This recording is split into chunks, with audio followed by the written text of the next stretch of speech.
as I mentioned before with Instagram, between its hashtags, it relies very heavily on hashtagging and interaction from people generally that you know, as opposed to Twitter, where it relies on growth through retweets. And it doesn't really matter if you follow someone because you know them or because you're that interested in them.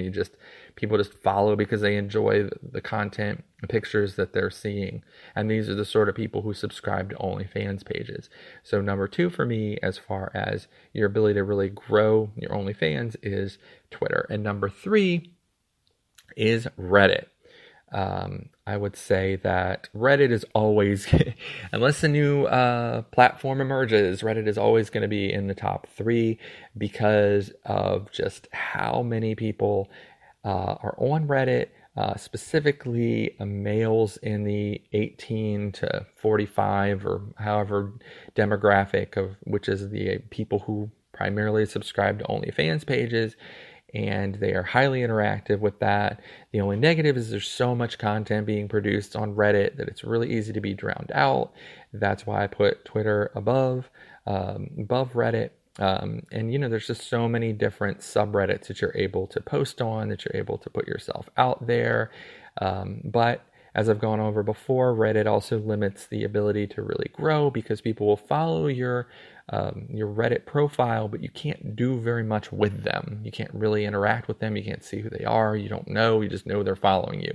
You know that when you post to your profile that they're seeing it. Maybe they're seeing it because they have to comment in order for you to even know they exist. So Reddit has limitations that prevent you from being able to really grow beyond just being very visually appealing and making sure that your pictures are visually appealing and going into the right subreddits.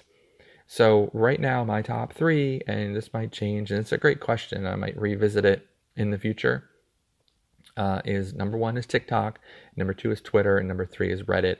And I would stick with that for both new and established creators. So if you're just starting right now, I definitely feel that's a good list. And if you're an established creator and you're looking for new people to subscribe to your OnlyFans, that's the same list because you're basically looking at the volume. And the volume is there with those three sites on the demographics that you want as far as people who will subscribe to your OnlyFans page. Okay, so that was a great listener question, and I really do appreciate that.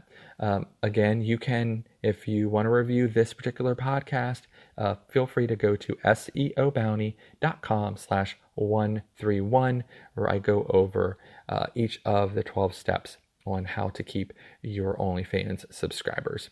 Again, my name is Richard Lewis. I am the founder of OnlyFans Hero and the OnlyFans and fan site promotion company SEO Bounty.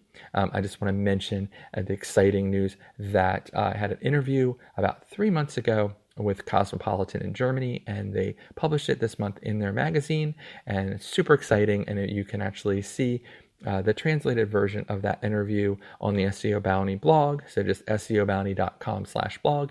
If you're interested in that, it was a real privilege to talk to Cosmopolitan and to answer the interviewers' questions.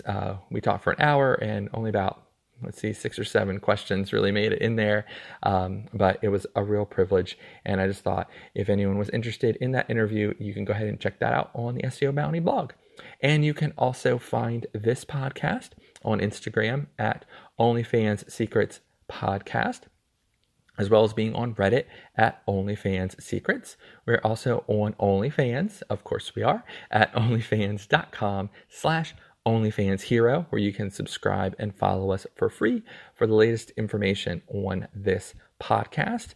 And of course, as always, we are on Twitter, and that Twitter is at OnlyFans Hero. You can also go to OnlyFans Podcast, and as I've mentioned before, we now have the most popular one for newbies. It's called OnlyFans Noobs. So you can check all three of those out. Please follow those if you're interested. They all run promotions all the time for OnlyFans creators. And if you're interested in paid promotion, which is something that we do as well, and having your own unique promo put out across all of our pages on Twitter, you can go to seobounty.com/Twitter-promos. Again, that's seobounty.com/Twitter-promos, where we have a $20 promo that goes across our entire network of pages.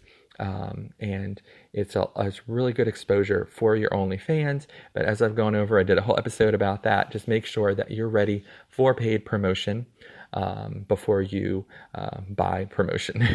So definitely listen to the things that or the podcasts that I've done about that, or read the blog, and be sure that you're ready for paid promotion before you do that. And as always, I just really appreciate everyone who listens to this podcast. I did take that little 2-week trip. I had a wonderful trip down south, and I probably will be going on another short one in December. I just prefer to go down south when it's cold. So thanks for sticking with me, and I'm glad that you are still listening. And as always, if you want to leave a review for this podcast, you can.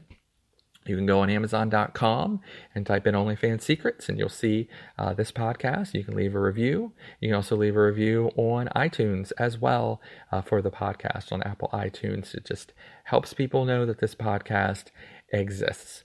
So as always, I appreciate you listening. I'm not sure what the next episode will be, but it will, of course, be very educational and informative. So I will see you on the next episode of the OnlyFans Secrets podcast.